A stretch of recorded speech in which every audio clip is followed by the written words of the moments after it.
আসসালামু আলাইকুম রহমতুল্লাহ। আমার লেখা একটি কবিতা ভাস্কর্য পূজাকে না বলুন আবৃত্তি করছি আমি মোহাম্মদ তাজুল ইসলাম। আয়েশা সিদ্দিকা রাদিয়াল্লাহু তাআলা আনহা কিনিলেন প্রাণীর ছবি অঙ্কিত একটি আসন, ক্ষুব্ধ কণ্ঠে কহিলেন নবীজি, করিয়া তাহাকে সম্ভাষণ। ছবি অঙ্কন শিল্পীরা পরপারে পাবে প্রচণ্ড আজাব, নেওয়া হবে তাদের কুকীর্তির কড়াই গণ্ডায় হিসাব।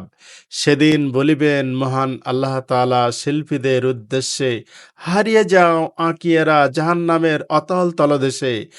তোমাদের আঁকা নিষ্প্রাণ ছবিতে দাও জান, ক্ষমতা থাকিলে নিজেকে স্রষ্টা হিসেবে করো প্রমাণ। সৃজন ধ্বংস সে তো স্রষ্টার কাজ, সৃষ্টি হইয়া সৃজিতে চাও নাই তা বল আজ। যুগে যুগে ছবি অঙ্কনের হাত ধরে পূজিত হইয়াছে সেসব ছবি ঘরে ঘরে। অঙ্কন শিল্পীরা যেন গোপন অভিলাষী, ভাব যেন তারাও স্রষ্টা সৃষ্টিকর্তার পাশাপাশি। তাই তো প্রাণীর ছবি অঙ্কন মহাপাপ, নরকাগ্নি করিবে পটুয়াদের মনের ময়লা ছাপ।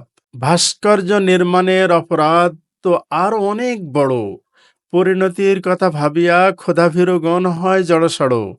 মুসলিম শাসকগণ ভাস্কর্য নির্মাণ করিয়া চলিয়াছে হরদম, তাহাদের সাথে কভু একমত হইও না একদম।